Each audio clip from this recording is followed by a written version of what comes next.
everyone, Spicy Lady here. I'm doing something a little different today where I'm going to discuss the 6 different styles of barbecue sauce. And I am going to review a hot sauce that is from Hog's Breath Saloon out of Key West, Florida. Which kind of triggered me wanting to do this video because I've already tried the sauce before doing the video of this. And it reminds me very much of a hybrid of Southern as well as Western barbecue, because the ingredients that are made in the sauce is, the first ingredient is vinegar, which is a huge component of Southern barbecue, peppers, tomato paste, salt, sugar, molasses, Worcestershire sauce, garlic, and then just a couple other little things to preserve it. So, all right, I've been using it as a barbecue sauce. You don't really need to add it to anything. It's great on its own. So let me just give it a little taste here so I can tell you about the heat index. It doesn't tell me what kind of peppers are in it. I'm assuming probably cayenne. And maybe it's a proprietary blend as well if they're not going to list it. It's nice if you make your own sauce, you can have a proprietary blend, and that way people can't copycat you. And you can make your money. So people are going to want to keep buying it since they can't replicate it all the way. So let me put it on this cracker here. All right. Give it a little shot and tell you what I think of the flavors. A little bit like a cayenne or Tabasco sauce. It has like that nice heat to it, and then you taste the vinegar and the molasses and the barbecue flavor after that point. I don't need to eat the rest of that. So just kind of going over the different types of barbecue in the US. You have your North Carolina, which of course is heavily vinegar based with sugar and red pepper. It's a thin sauce that you can have served on your sandwich or even marinate your brisket or pork with. And you can also just serve it on the side as a dip. It has that many uses.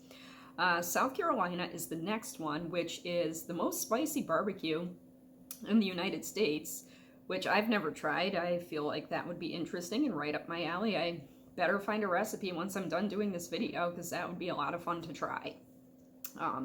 It's a mixture of vinegar, black pepper, salt, and cayenne pepper. Throughout the state, there's many different variations. I think in central South Carolina, there's kind of more of a mustardy-based one that gives it its trademark yellow color, which is pretty interesting. Then we move over to Texas. So the farther west that you get with barbecue sauces, the more molasses-based it is. So with Texas, some of it is sweet and tomato-based. And then you get the ones that have the sweet tomato base with molasses. Some parts of Texas do dry rub. The meats are slow cooked over pecan, oak, mesquite, or hickory wood, just to really make the flavors come out in the meat. So you get a lot of flavor there. Going up to Kansas City, you get the thick, sweet molasses and tomato-based sauces. They smoke and then they char their meats. So Kansas City is well known for their charred meats. I think that around here, I'm from the Northeast, so I'm actually surprised I haven't been exposed to more Southern-based sauces, especially since North Carolina is way closer to me than Kansas City or Texas. But most of what I grew up with is Kansas City-based, and it's very good. I enjoy it, but it's also good to branch out. Memphis. You get your dry rub, and that is made by using garlic, paprika, chili powder, or chili pepper rather, cumin, and then other spices that are mixed in. The beauty of it is that it's a secret proprietary blend based on the restaurant that you go to or even the person that is cooking for you. So some people are really picky about their secret recipes and won't give it up for anything. And that's what makes it so special, because it can be handed down from generation to generation, and you can even make some money off of it, like I said earlier. In Memphis, it's more customary to slow cook your meats over hickory wood. So you get the hickory flavor if you go there. And then last but not least is Alabama white sauce, which is very different from all the rest. I actually was curious and I made a recipe out of it once. I personally enjoyed it, but other members of my household did not because it was too vinegary. So either I need to find a recipe that has less vinegar, or it's just that they did not care for it because of the vinegar. So unfortunately, I'll probably never make that again unless it's for me.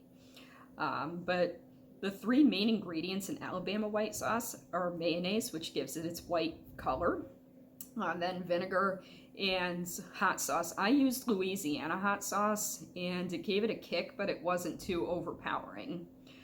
I think it's best with chicken and pork. I've never tried it with beef, but I did when I made it that one time. Used it with chicken legs and it was to die for. I personally loved it, but again, other people in my household had different opinions. So that's pretty much my lesson on barbecue sauces. And my rating for Hog's Breath Saloon sauce is definitely high. I would certainly buy this sauce again. It's perfect for just by itself, or if you wanted to spice up your own recipe for barbecue sauce, you could use it there as well. But it works great on its own, really, whatever you prefer. So if you're ever in the Key West area and you want to check out that restaurant, it's called Hog's Breath Saloon, and I don't know anything about the food. This was gifted to me, so just give it a try. They have great hot sauce, and I'm sure that the food there is awesome as well since it's world famous. Thank you very much for tuning in. If you like my content, please subscribe to The Spicy Lady on Instagram, Facebook, Twitter, and also subscribe to my YouTube channel. Thank you so much for tuning in, and I'll see you next time.